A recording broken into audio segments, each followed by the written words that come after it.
1:30 అయిపోతుంది.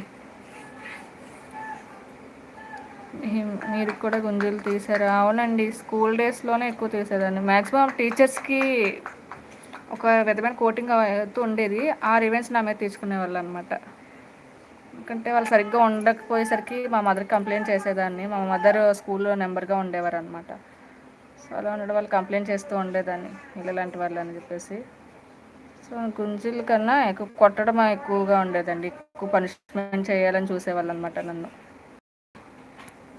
సో మా మమ్మీ మెంబర్గా ఉండేవాళ్ళు స్కూల్లో. సో ఎవరికి ఇలా చేశారని చెప్పేసి వాళ్ళకి కంప్లైంట్ ఇచ్చేసేదాన్ని. నేను ఎప్పుడూ అంతే, డిగ్రీలో కూడా అంతే. నేను ప్రతి ఒక్కరి మీద ఏం చిన్న మిస్టేక్ జరిగిందంటే వాళ్ళ మీద కంప్లైంట్ చేసేదాన్ని. సో అందుకే నా మీద కొంచెం కోపంగానే ఉండేవాళ్ళు ఎవరైనా.